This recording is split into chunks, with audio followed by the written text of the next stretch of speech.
Ahoy, ahoy, and welcome to a brand new edition of the Ramble on Reactions. Sitting right over there is clever Eric Mahler. Sitting right next to me is handsome Dan Nye. And I don't have a clever intro for this because this was a mystery movie. That's Eric's right. like, I'm going to go see a movie. He didn't tell me what it was. He didn't tell Facebook what it was. No, I didn't. So Wild card, bitches. Yeah!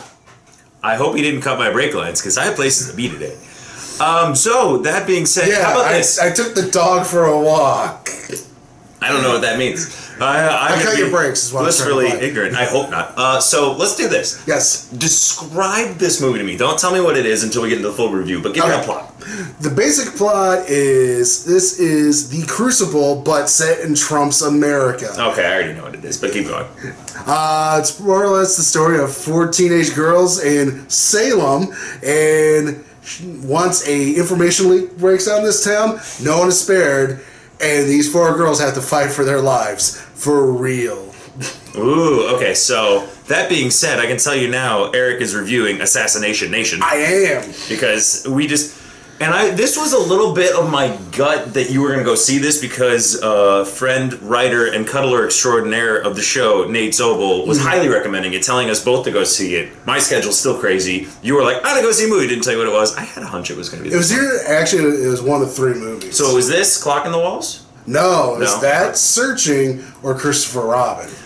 Christopher Robin's still in theaters? Yeah. Wow. I knew Searching was fairly But recent. I was like, I don't want to be the fat guy in the bag with all those kids in the front. I'm the fat guy crying in the back like, my emotions. My emotions. My emotions. You say that like anyone else would have been in that theater. Yeah. No, actually, I looked ahead. That one was still had about 5 people in it. Oh, crazy. Anyway, so it was that's the plot of the I had movie. a private screening of Assassination Nation. I've heard this is not performing well, but tell me, so that's the low-key plot. Yeah, that's pretty much the nuts and balls without giving full spoilers away. But pretty much what happens is, these 4 girls, they live in this town called Salem, and then one day the mayor's private information gets put out for everyone to see. And then after that, there's other people in the town, same thing's happening to them. No one knows who it is, and then everyone starts thinking it might be one of these 4 girls. So then they are literally out to try to kill these girls to protect their information from getting out. Huh. Interesting. Because I had no idea what the plot was until you're talking about it right now. Yeah, like I said, it's more or less they compare it to The Monsters Live on Maple Street, the classic Twilight Zone episode. Okay.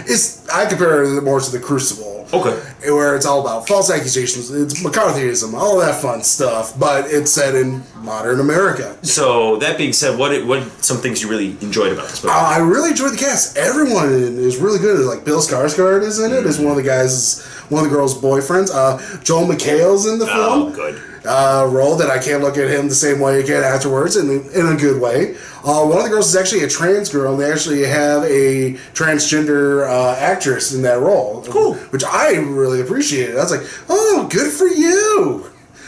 And then, like I said, the cast is well acted, and then once this movie picks up, like once it focuses on what it's going to be, what the story is, it's really good. It picks up, tells a really good story, but like the problem is, one of my negatives is the first third of this film reminds me of Spring Breakers, and not in the best way, where it's just like a bunch of random shots and they're trying to tell you a story, but they have like 3 screens going on at the same time, so it's not really that focused. But once the movie starts focusing on the story, it becomes more interesting, and it does starts parodying The Purge a little bit. I was going to ask about that because I've heard some parallels for this movie. Like the last third of it is when the town just loses its shit, and that's when it starts going into the Purge kind of territory. But pretty much just a bunch of white men trying to protect their privilege, because nothing's more terrifying than 4 female women who are in charge of their sexuality. Yeah. And so that's what I was going to say. The first third is it's not even clunky exposition. It's just kind of not great storytelling. Well, it starts off with the class is like, let's go back 1 week. I'm like, I hate when movies do that. Why don't you just start the movie a week ago? Right. But then it's trying to tell you the story, but it's like I can kind of guess what the director's going with, because with modern technology, Snapchats, Facebook, all that is trying to tell that story through those different kinds of. Because the screen gets split up into 3 different screens like that. So there's 3 different things going on each screen. So it's kind of like a telephone. So you're looking at it through a telephone, but you're looking at 3 telephones at once. And I was like, that is clunky. That's not good editing. Yeah, it doesn't sound like that was fun. So any other negatives? Negatives. It's like I said. I liked when the story started picking up. There's twists and turns, but you can figure them out fairly quickly. So, but is it something like, are those twists and turns, are they detracting from your overall experience, or it's like, I can see this coming, but I still like where it went? It was more along like that. Like, I could see where it was coming. I think like the big payoff in the movie, the big twist. I feel like they're trying to make this great statement. I was like, I can see where you're going with, but it didn't end up that good. And then there's also one other negative. There's like things happen, characters do certain things. I'm just like, wait, who's that character? Why do I care? A little bit overloaded, a little bit too many characters. Why is that baseball bat important? Stuff like that. All right. So all that being said, what do you grade this movie? It's a solid B+. I recommend it.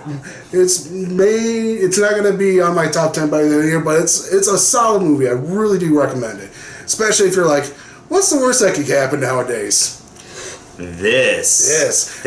And if you want a tamer version of this film, I recommend American Vandal Season 2 on Netflix. Okay. It kind of almost deals with the same kind of plot, but it's less extreme. Okay, fair. Assassination Nation. It's one of those things, kind of came out quiet under the radar. It's been out for 2-3 weeks?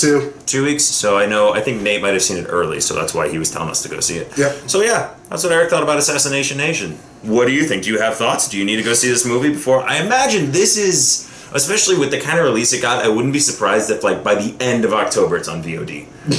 Like, just because it was kind of small, under the radar. Just in time for Halloween parties. Yeah, well, that and like, because it's getting great reviews, but it's not making a lot of money, it wouldn't surprise me. And MoviePass didn't actually make this, so. Good, because they're doing God knows what. So anyway, that's Eric, thoughts on Assassination Nation. Thank you very much for watching. As always, like, comment, subscribe, share. Let us know what you thought about it. Clever Eric Mahler. And some Dan Nye. As always, anchors away. Ahoy, ahoy.